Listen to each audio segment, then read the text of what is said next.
Hey, thank you so much, Anne, and thank you to Coram Bath for giving me this opportunity to talk about my research. This is actually the first time I'll be presenting it in detail since having done the analysis. So feel really excited to talk to you about it and see how it's received. Hopefully you can now see my slides. Do you want to give me a thumbs up? Great. That's good. And hopefully it's moving on to the next slide as well. Great. Looks like it is from the smiles. Thank you. So yes, I've worked at UEA now for over 20 years following my first career, which was in teaching, actually, in education. Most of my research up till now has been in the field of adoption and foster care, stranger adoption and foster care.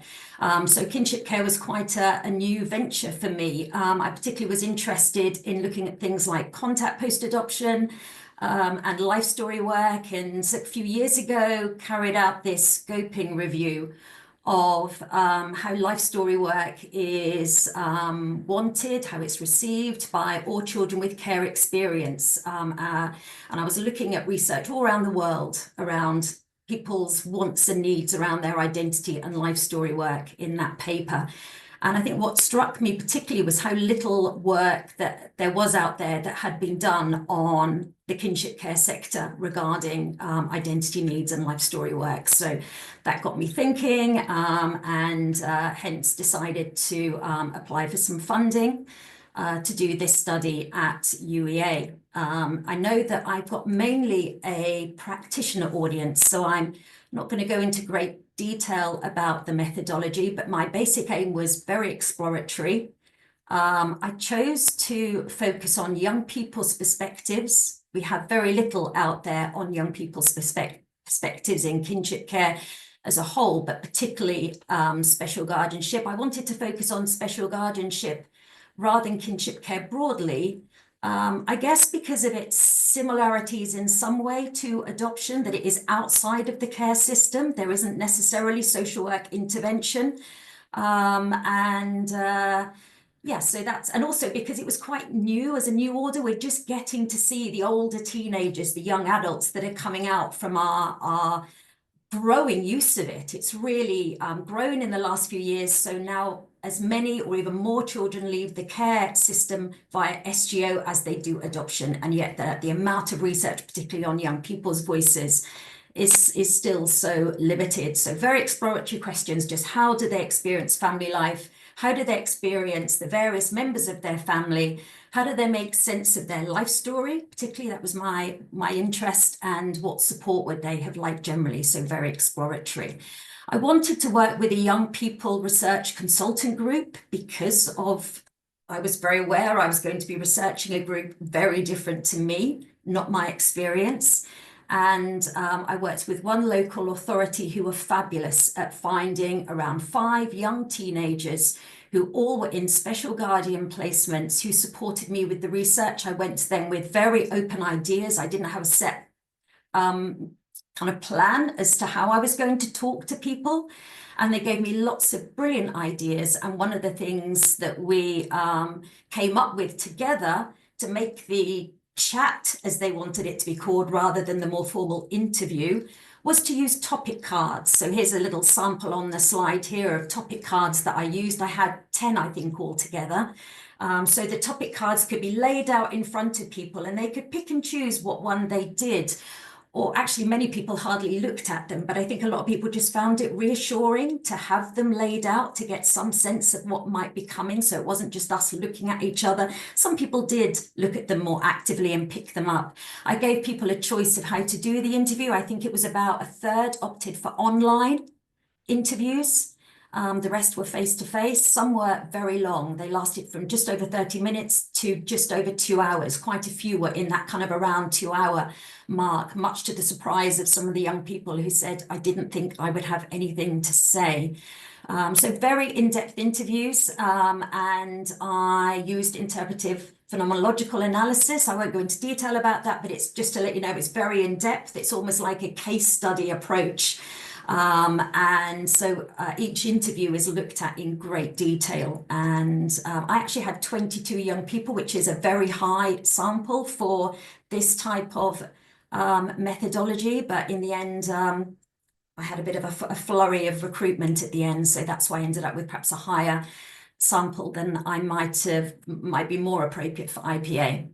The ages, just to give you a quick snapshot as to the sample, so they were all sort of later teens, half and half, pretty much female to male. There were 2 transgender in the sample as well.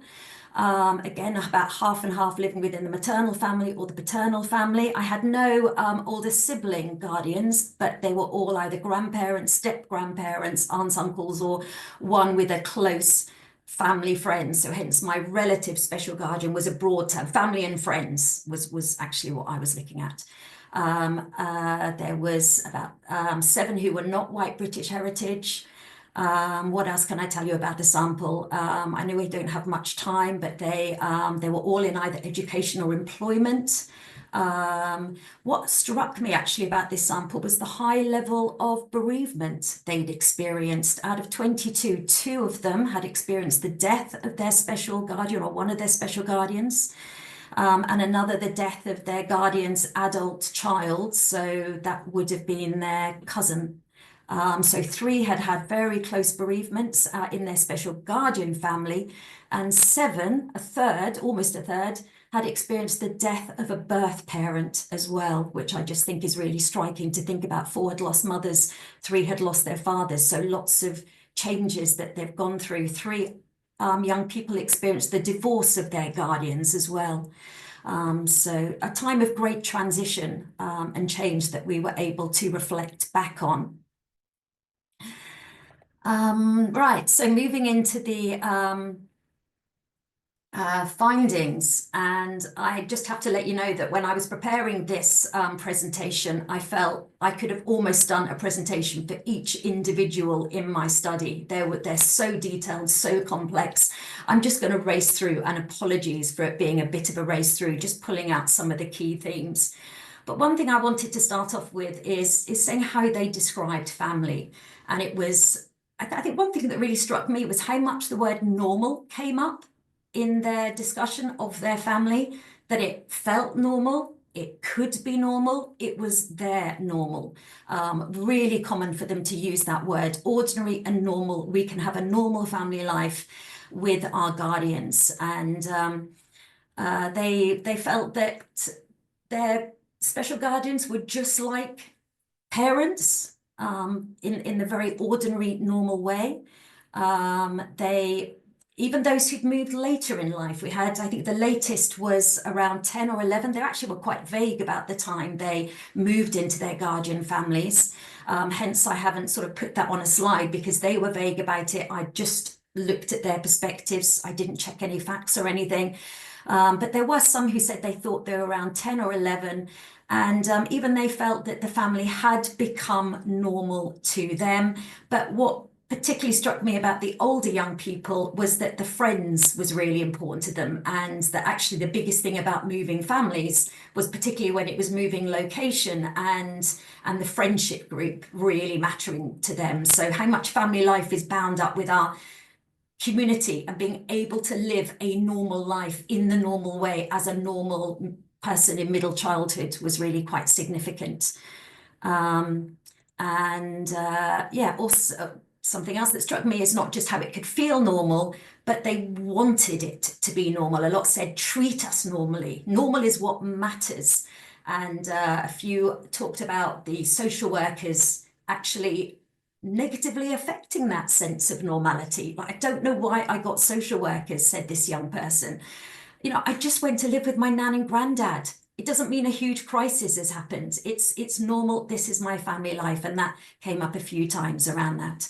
And lots of positive words were used, lots of good positive words to describe liking life in this family, feeling lucky, feeling cared for, feeling safe, loving life within this family.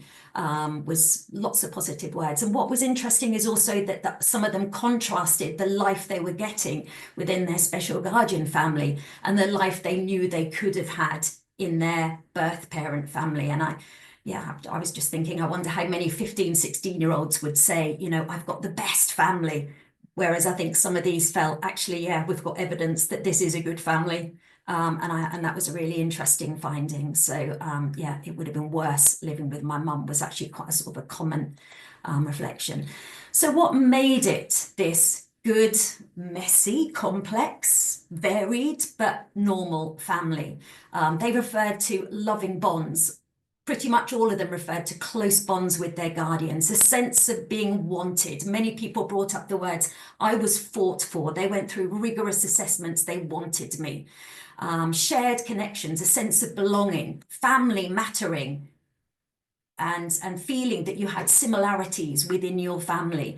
A lot of people mentioned the fun they had together. When I asked them for a happy family memory, holidays come up a lot, but so did days out. Those normal everyday family practices made it feel like a family.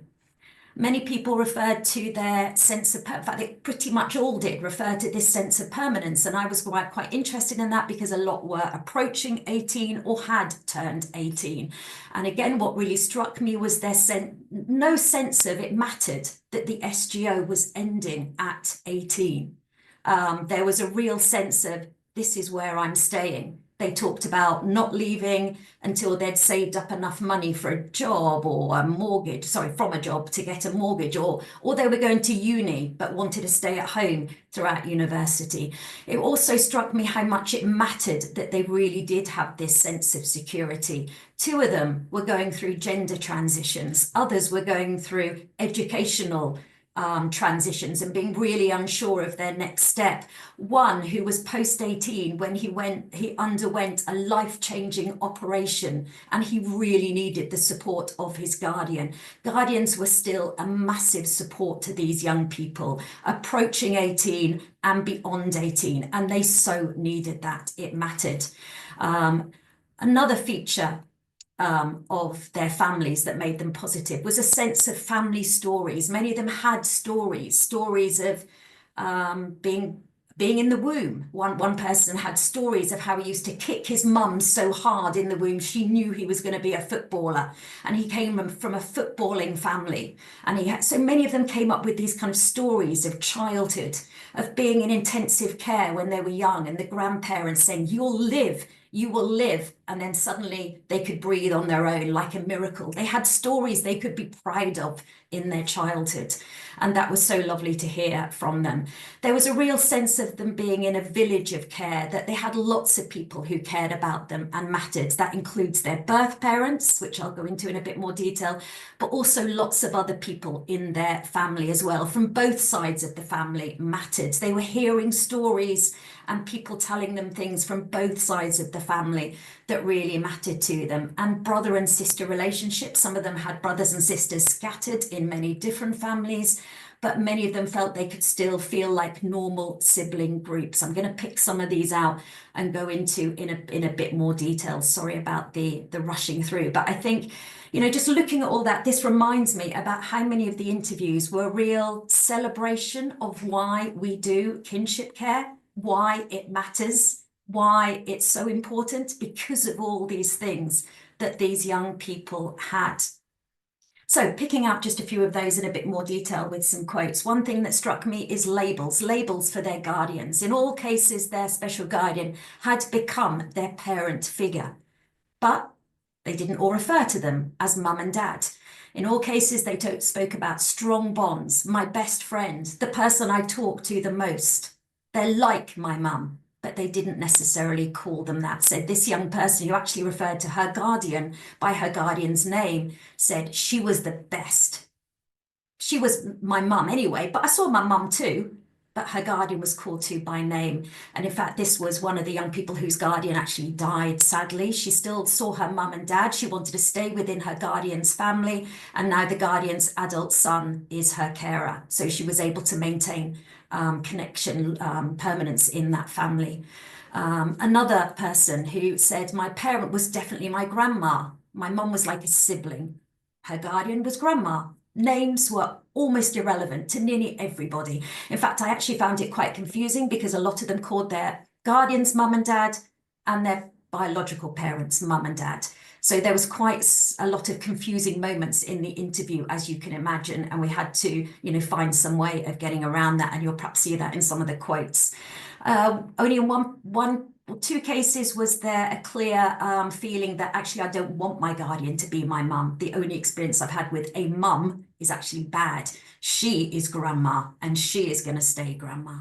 But overall, a sense of this irrelevance of labels, which I think is quite interesting because I guess from my experience in adoption, there can be quite a thing about the significance attached to your new mum and dad, and your birth parents cannot be mum and dad. For these children, these teenagers, they use mum and dad almost like they would talk about nans and granddads. You can have multiple nans and granddads. Why can't you have multiple mums and dads? That's what they're like to me. It really struck me how many of them who seem to be doing really well seem to have this sense of being cared for by a village. And these quotes are all from one person that I'm going to talk about here, where she really presents this sense of being in a village. It's cool. I can go to anyone's house whenever I want. Whenever you turn to, you've got an adult and it's fun. Sometimes I prefer staying at my other grandma's. I just like it. And I'm really close to my uncle, who actually lives with this uncle grandma. He feels like well, not like a dad, but he feels like, she can't describe it. We just have a close bond. And me nanny, not the guardian grandma, but another one, we're really close. I'm just close with everyone, really. She sees her mum takes her to the cinema, her mum takes her on days out. She sees her dad, she goes on holiday with her dad. She was just thriving with this sense of people who love her. And she wasn't the only one. There was quite a few who felt this sense of being cared for by a village of support. And what about their relationships with their guardians in amongst this messy, complex village of support? Well, pretty much all of them described that regardless of all these other connections they might have, and regardless of their quite often strong feelings of care and love towards their parents, it was their guardian who was their parent. As much as I love my mum, said this young person, and he really did love his mum. It came out a lot in the interview, but he said, I prefer living with my guardian.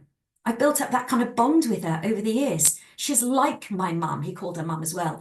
She's my rock. And that's really significant, actually, because his mum, who's recovered from her addiction now, actually has one of the siblings back in her care, a sibling who'd been living with another dad, which hadn't worked out. So she's had a sibling return to her. He can see that, but he wants to stay with his guardian. That came out so much in these interviews. Even if they just said, well, why would I want to move away from my friends? This is my life. Even if they could see parents now parenting other children, there was this sense of, this is my family. I'd rather just stay here, actually. My guardian is like a dad to me now.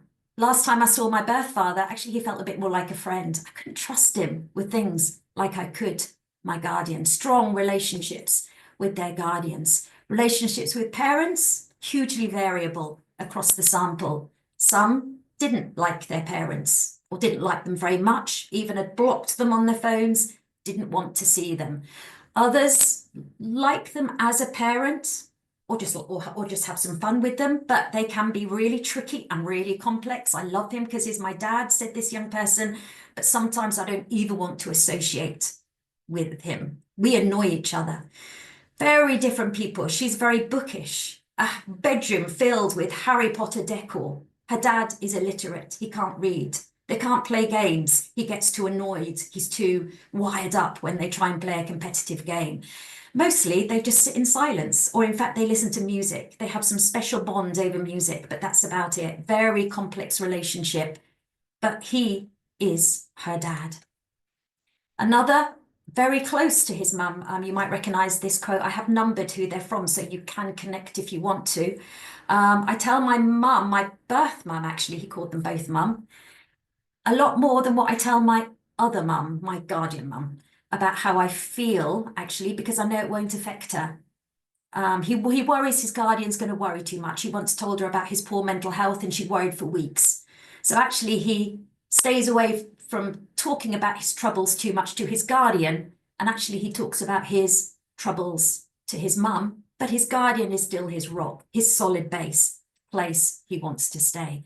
Varied relationships with parents. What mattered to these young people was signs of care from their parents or from other people in their life, even if they were quite limited signs of care. They wanted to feel that they were loved in whatever way that parent, that person could show that they were loved. And in this particular instance that I'm sharing here, He talks about how his mum, who he had quite tricky contact with, he struggled to talk to her, but he was proud of the fact she gave him an ornament, something that said mother and son, something to go on his shelf. She saw him as his son. She was his mother. And even though his home was still with his guardian, he only saw his mum a few times a year, and it was tricky, and he would never even want to stay overnight or even go and see her on his own without his guardian. He can feel that love. He didn't see his dad until one visit just before his dad died. And he saw that his dad had pictures of him in his house. He hadn't seen his dad for 10 years, but the fact his dad had photos of him in the house made him feel loved. That mattered to him. And it kind of almost wiped away the fact there'd been no contact for 10 years. And that was the only meeting he had before his dad died. A valuing of signs of care. Valuing support for relationships, that guardians could support them. This is the one who I just had on the previous slide, who had the ornament, who saw the photos. It's really tricky contact with mum. His dad is the one that organises all the trips. He's around 18 now, but he still needs his guardian to go with him. She's isolated. She can't answer the door always. She's an alcoholic. He can't always even hear what she's saying, understand what she's saying, but luckily his uncle, special guardian, can. He can talk to her, and he values just being with her, hearing his guardian talk to her. He's glad that his guardian explained all about her problems. So as he grew up, it wasn't scary. They made it positive. He needed that support. Another valued the fact that his male guardian took him to see his birth mum on Mother's Day. He wouldn't want to stay overnight with his mum. He only sees her maybe once every other week, but he values the fact he could go and see her on Mother's Day because she is his mum. But they needed they needed to have a sense of them being prioritized around these relationships. These relationships were important, but they needed their own agency to be prioritized. And in this example, we can see how this young girl talks about how if I went with my younger sister to see mum, the older ones, we wouldn't get attention at all. Mum would give attention to the little ones. That's just the way she is. So we never go with younger sister. And sometimes even the older ones, we have our own days, one-to-one. That's better. Mum can manage that. So real careful support for contact. Another talked about how contact was always in his own home with his guardian there. A really complex mum. There'd been a lot of abuse in his past. I didn't go to mum's home to see her. It felt best if I got upset with her or angry with her, I've got my bedroom to go to. If I was at hers, I wouldn't be able to leave. I knew that if my mum and dad failed to turn up, or if anything went wrong, or I didn't enjoy talking to my mum or dad, my guardian was there. She could be a witness. She could be my support. What a rock he had, a secure base as he saw his parents. And I think I just want to mention here that I got a sense that some of this careful collaboration and support took a bit of working out. Many of them didn't remember conflict between the adults, vague memories of, well, we used to have it in a contact centre. There used to be a social worker. But what they love now was it being natural, organised, in their own terms. And I got a sense that maybe they'd travelled a bit of a journey to get here. But from the young people's point of view, that journey was insignificant. This is what they had now, and this is what mattered. Lovely stories of strong sibling bonds came up in many of the interviews, because many of them did see their siblings, even though they were scattered sometimes across families, they felt they were still like brothers and sisters, and that was so lovely to see. This is from a sibling from one big group of brothers and sisters, all are kept within the family and friends network. We've got this weird bond that you just can't break. We're all very close. At the end of the day, you're siblings. You've gone through things together. If anyone's going to understand you, it would be them. And the most thing that helped me most with my well-being, my mental health, because he has had some bad mental health, he said, is having someone you can talk to. And my brother, who lives with a different grandmother, I can speak to him. He's like my best friend, he said. It was so lovely to hear him say that in the interview.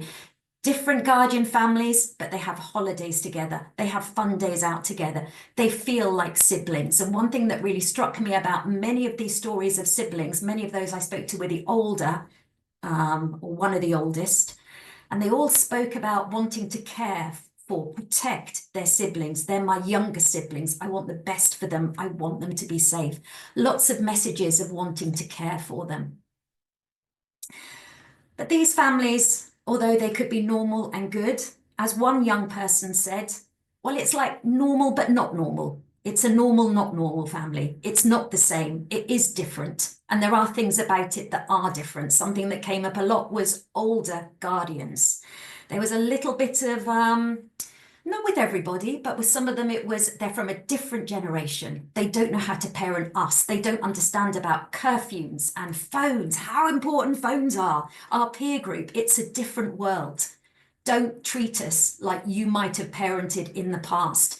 So generational differences came up quite a few times. Also a sense that well, I could hear that these guardians were often going through illness, disability, hospital visits, lots of things which impacted on being able to give these young people attention and care. There was one case where the young person effectively had become a carer for her quite disabled guardian who'd had lots of hospital visits. Even as a teenager, she'd had a whole week where she'd cared for her sibling while still trying to go to school as well, do A-levels, etc. So real sense of the weight of these older carers sometimes impacting on their life, not always, but sometimes. A sense of appreciating their sacrifices, knowing that their guardians had fought for them, given up sometimes their own relationships, their jobs, their comfortable retirement. That gave them a sense of, wow, we were wanted, but it also gave them a sense of, they didn't express guilt as such, but I did pick up this kind of sense of not wanting to burden them with any more stuff, the sacrifices that they'd gone through. Stuff about living in a nuclear family society, shame and stigma. I think I'm going to have to race through some of these, and let's just move on to the slides with examples, because there's so much I want to say, and I want to give you some of the quotes to bring this to life. So gratitude. Yes, we can see the benefit of that is you feel wanted, but the downside is sometimes I don't tell her things. I don't want her to think she's doing something wrong that's not making me to have, good mental well-being, because she is. I'm good. But sometimes I have a cry about things and I keep it to myself. I don't go to her about it. I don't want her to feel that she's not doing a good job, not wanting to overburden people. I don't think it's fair, said another person, for me to be imposed on them and then have a social worker come from the outside and tell them how to do things. They've given up so much. He was very aware that they'd planned to emigrate, live a lush retirement. Not all sort of gave this sense. There were some who really felt that they also gave things back to their guardian. Companionship, someone to go to a football match with, someone to sort out their classic car model collection. I saw all those examples in there where they really felt that they were helping their guardians with technology. They could give stuff back too. But there was also a sense where little bits of perhaps feeling a little bit guilty. And as this young person goes on to say, well, in the future, I'm going to be rich and I'm going to make sure my guardian dies a good death. She'll be living lavish when she dies. So kind of wanting to pay back as well in that. So yeah, so as a sign of perhaps that could tip into people holding things, not holding things in anyway, not talking. We talked about the positives of guardianship, the connections, but there were also disconnections. There were cases where people had lost touch with family as well, and usually that was from the other side of the family. Where parents were not known, where parents were not kept in touch with, it was often from the other side of the family. This young person lives within his maternal family. Some of his siblings, or one of them anyway, lives with his paternal family, their grandparents. His sister lives with his dad's parents, his paternal grandparents. He doesn't see his dad as much as his mum, just dad very occasionally, like when we go and pick up my sister who lives with his parents and he was there, but he's quiet. He talks to me sometimes like a phone call, but then we'll have ages when we don't hear from him at all. Now, he interpreted that as lack of effort. My dad doesn't really care about us. Although in the interview, as we go on, he does say, well, maybe some of that is because I don't call him either. Maybe some of that is because actually maybe he thinks I don't want him.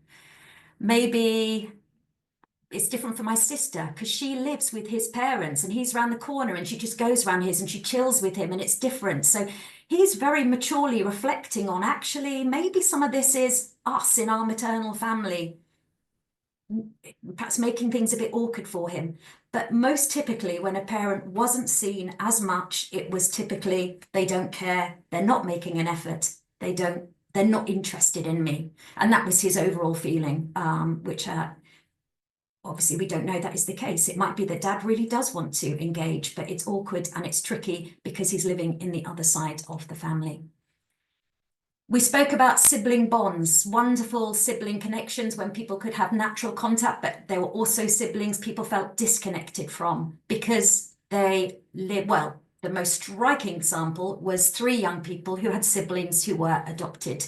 We know from Daniel Monk's research a few years ago now that the greatest thing to separate siblings from each other is adoption.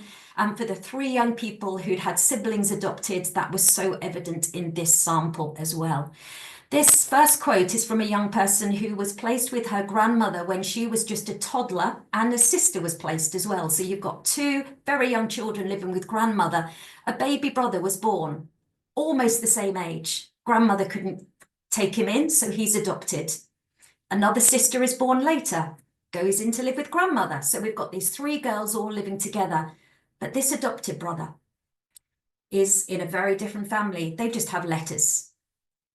When I was younger, it was weird. We just wrote letters, and getting letters, that was just weird. I wanted to see him. In her special guardian family, she saw her mum, she saw her dad. She was living with her 3 sisters. She saw aunts and uncles. She was with her grandmother. Her brother, same family, born 1 year younger, saw no one, all letter contact. Why did she not see him? She's trying to make sense of it. She's struggling. I can get why she's struggling to make sense of this logic. We weren't meant to meet up with each other because of everything. It was unsafe, something like that. I don't know the whole reason. Maybe in case one of us said something we shouldn't have. So it's safe for you to be in your maternal grandparents' family and see mum and dad, but not him. What messages is this giving? Just before the interview, she'd found her brother by social media. That happened actually more than once. People had found each other by social media. They'd had a lovely supported meeting because she could talk to grandmother, she could tell grandmother, he obviously could talk to his adoptive parents. They had a lovely supportive meeting. They're now in their late teens. She felt the meeting went brilliantly. He felt like a brother, and now she wants to make up for lost time. She wants to see him as much as possible. Brilliant, but he's doing GCSE, she's in further education. Is this really the right time to suddenly have this huge relationship descend on you? I couldn't help feeling what a shame we didn't have contact earlier. This other quote is from someone who did get to see his sister. And he was, he's older, about 4 years older than his sister. He remembers how he protected his sister while he still lived with his mum. His mum was an addict. She was often asleep, unconscious, couldn't be woken up, and he would look after his sister. I remember hearing my sister saying, "Mum, we need you," when he'd had an accident. He was bleeding, but mum didn't wake up. That was terrifying, not because he was bleeding, but because I didn't want my sister to see that. He talked so much about his sister, so much love and care and wanting to protect her in this family. So what happened when he was placed with a paternal grandparent and she was adopted? Well, one day she was there, one day she wasn't. But luckily, he said, we were able to see her once a year in a contact centre for about an hour. He's 7, she's 3. It was weird, as you can imagine. Because why did they do that? I might have upset my sister at 7. She might have been traumatized by seeing me. So yeah, the emotions, that's something like that. Something about that meant we had to be in a contact centre. And the professionals wanted also to my sister to be protected from my mum.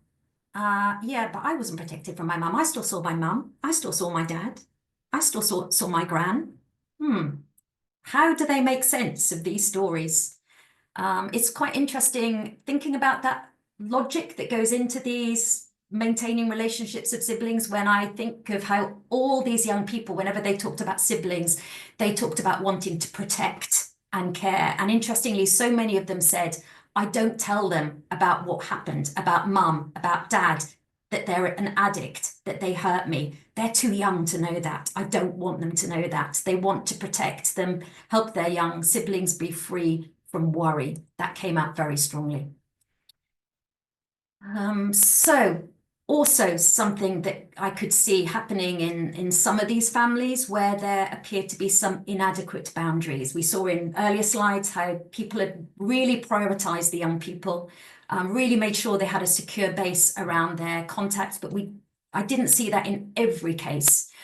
In this particular case, my guardian, she didn't want me to call her mum in the beginning. She was grandma, and she didn't want to replace my mum's role. She would drop me at my mum's. She would wait inside the car, wait outside. I was left alone with my mum with very severe mental health problems. She was about 5, I think, when this incident happened, and she talked about how she was starving one day when she was around her mum's, and her mum got some food and ate it in front of her, and how she cried because her mum couldn't feed her. So lots of rather scary contact. When I was 5, she came to live in our house for a year. It was quite difficult, to be fair. She was ill sometimes. She had good memories too, positive memories as well, but some really scary memories where she would be frightened. And now this young woman is, she's now post 18, and she says, actually, I still feel like a parent to her. She still very much is like a carer to her mum. She's in charge of her medication. She buys her food when her mum runs out of food.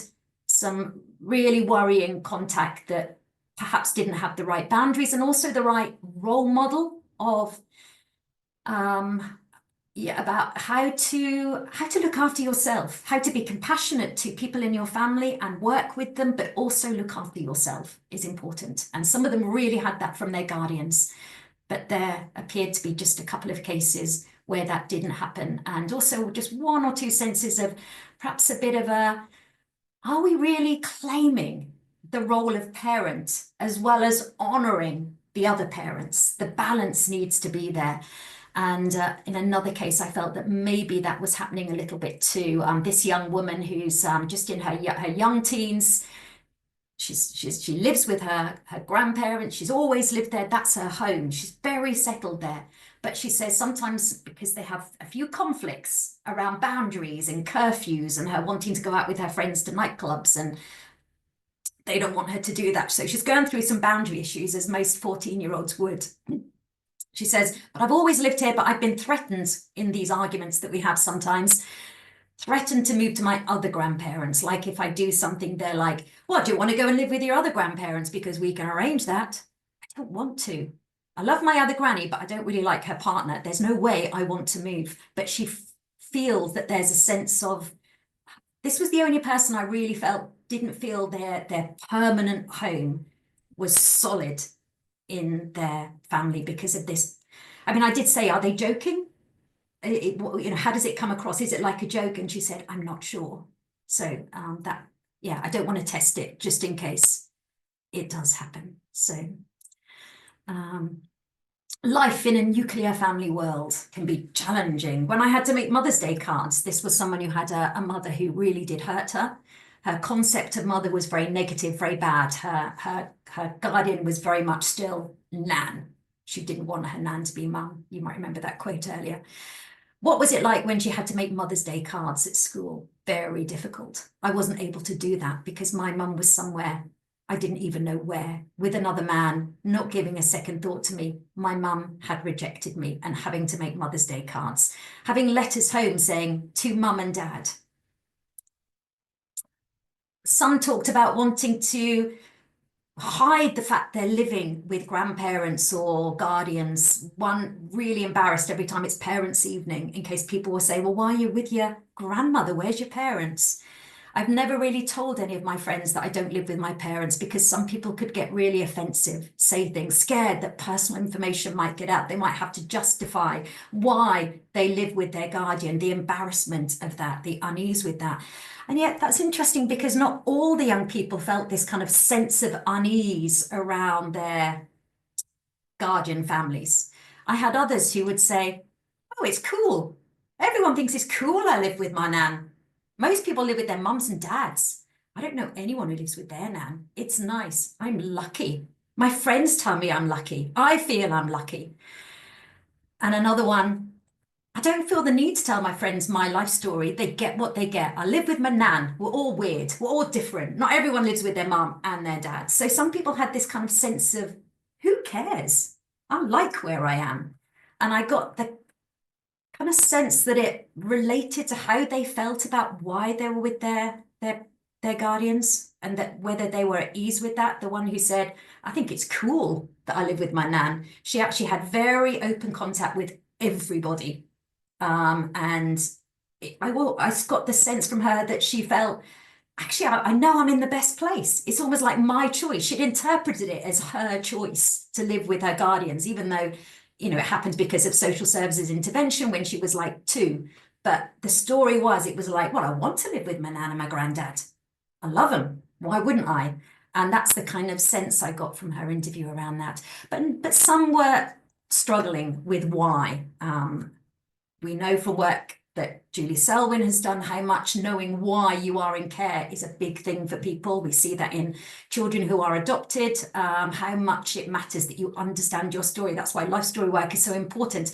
I found it quite interesting that many people talked about a real low point hitting them when they reached about 11, 12, 13, this time when your brain is developing into leaps and bounds. You're starting to think hypothetically, you're starting to problem solve, you're starting to develop skills of empathy, understanding other people, and also wanting to fit in. Teenage brains are going through huge changes. And I found it really interesting how many people talked about how this time of transition biologically was also a time of low mood, unease, difficulty. Says this one person, before I hit kind of high school, I didn't pay any interest in my kind of family or why I was where I was. I just felt safe. I was happy.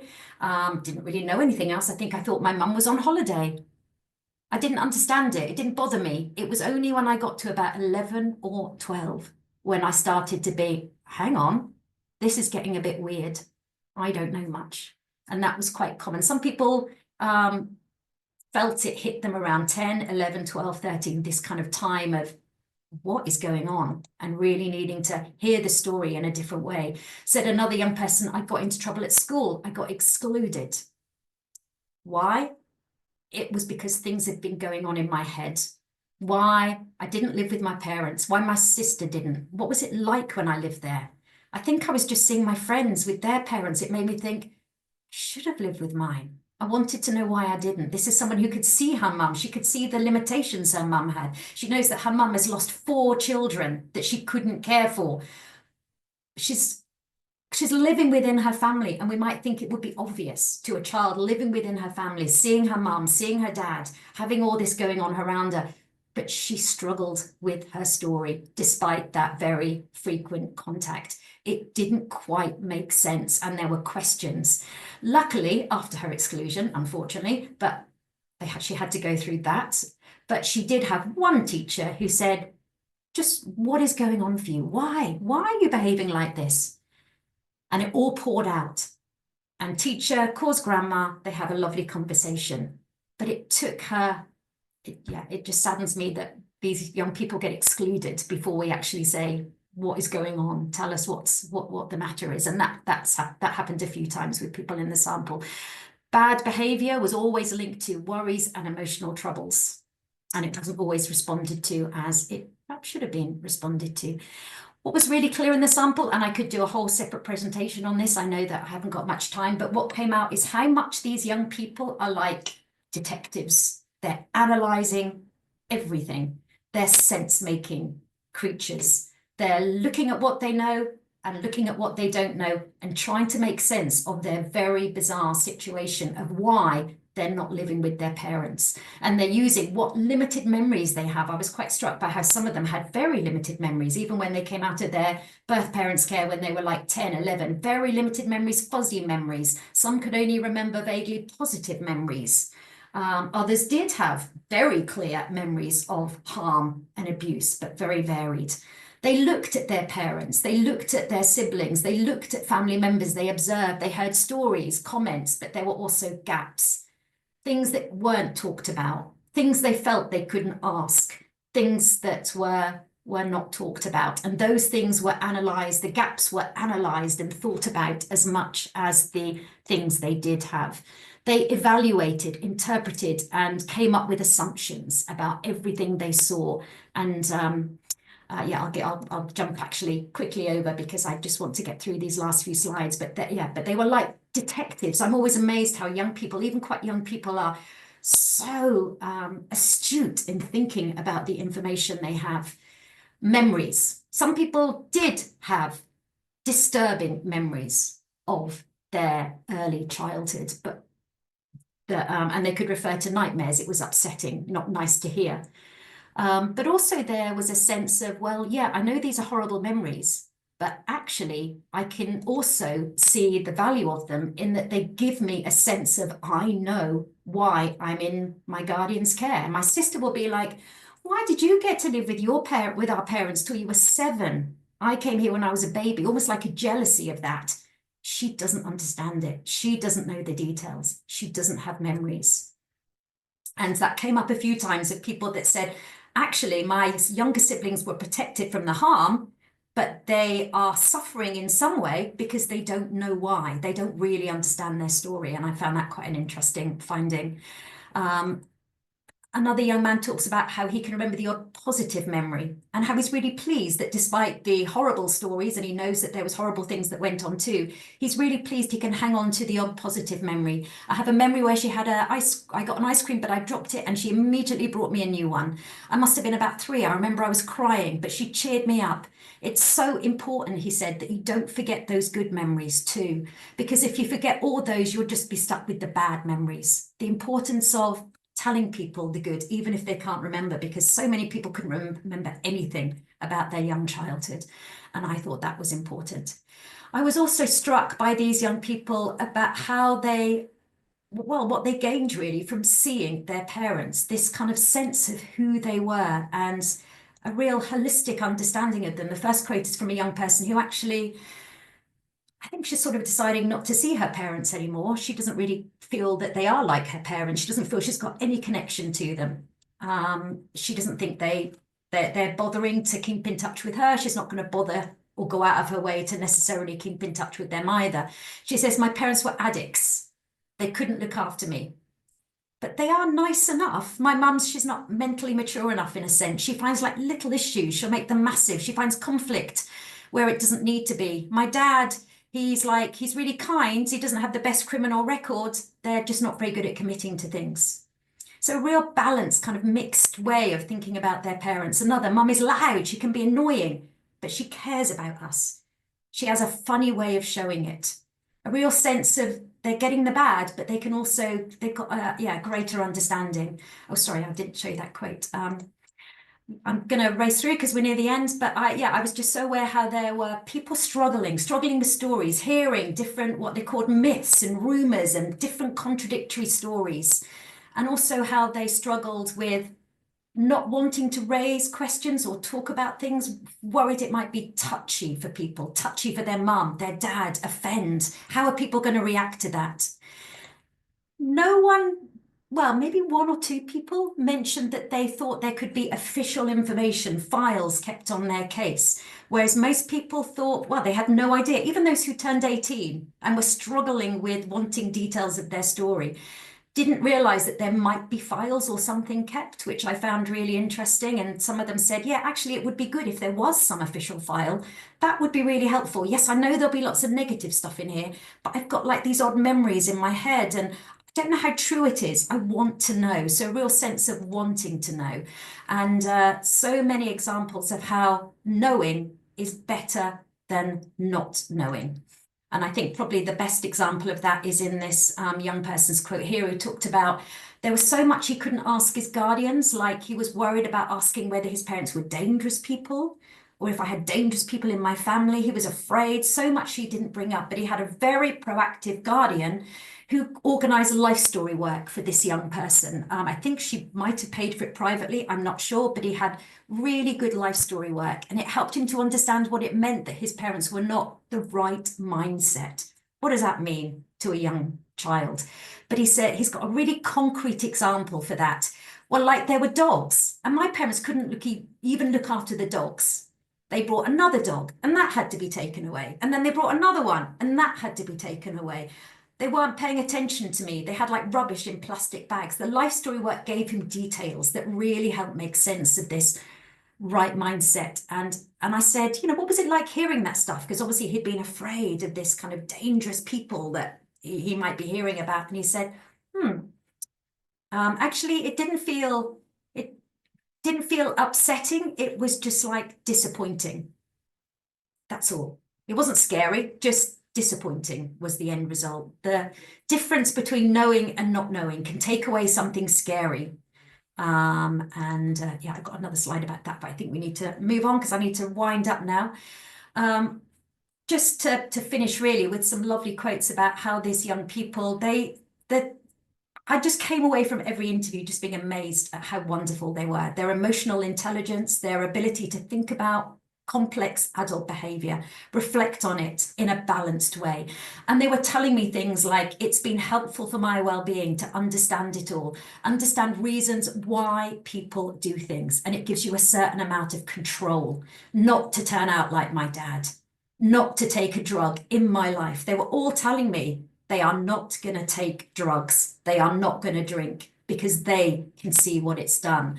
And this quote here as well, every woman in my family has had a kid before 18, but everyone in my family says they've got faith for me to change that trend. I'm studying to be a paramedic. Actually, she's only just 15. She's doing her GCSEs, but this is her aim. I'm going to be a paramedic because I want to help people. I probably won't have kids for ages, but when I do, I want to adopt. So a real sense of they know about people and they've got this sense of different trajectories that people go through life and how they want to be different really came out strongly. Yeah, I was so amazed at these wonderful young people. They did value connections with their parents, this balanced understanding, complex understanding where they had that information, but they also need clear boundaries. They needed their guardians to say, this is your permanent secure base. These are your parents too, but this is your safety. A wide village of support, keeping connections with people, collaborative relationships, and trustworthy stories. Sorry, that's a very rush through that last slide, but yeah, that's it. So thank you for listening, and thank you to those amazing young people, because they were really amazing and are a credit to their guardians and what kinship care does, I think.